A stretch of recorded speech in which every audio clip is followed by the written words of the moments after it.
play around it and then work through accenting the different fingers in the pattern. So you can work on that volume control you have for your different fingers. So for example, I can accent my thumb, like so.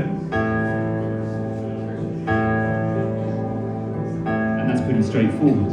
We're all happy with the thumb being strong. But then what if we wanted to make the index finger the loudest thing in the pattern?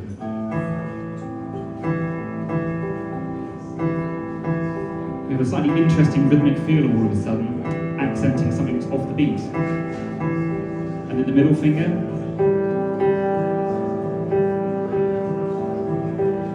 And then the ring finger. And it's a bit of a head scratcher. You know, as soon as you get into that index and middle finger accent thing, it's like, oh, it feels a bit weird. Because we're used to kind of like the thumb being the loudest thing, right? As soon as you start accenting something else,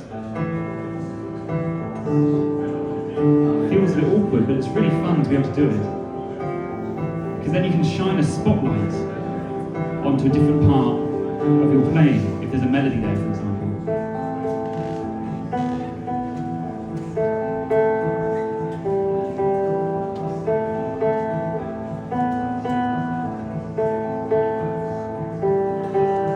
So that's a really nice little exercise, and I do that kind of thing in my warm-ups all the time, just to get in touch with what my right hand is doing and trying to work on that dynamic control. And it's all very well and good if you're doing that when you're playing one note at a time.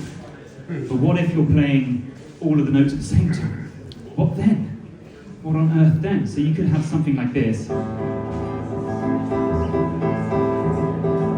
little samba rhythm maybe. And you have something interesting going on with a little descending line on the fourth string. And you think, it would be nice if that was louder. But I'm playing everything at the same time in that chord, like index, middle, and ring fingers are playing simultaneously. So is it possible to get that fourth string to sit above everything else? And the answer is yes. But if you're willing to practice it and try. So you could have something that's a bit like this maybe.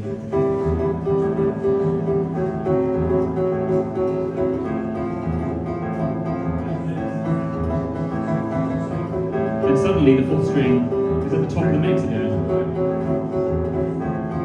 How do we do that? It's kind of like magic, isn't it? But the subtle thing that I'm doing with my right hand is just adjusting the position of my index finger to be slightly ahead of the others, so it kind of attacks with a little bit more power, which is kind of an interesting thing to try. And if you're wanting to practice it, you can do something like that, like a sound rhythm, or you can just stab away at a chord.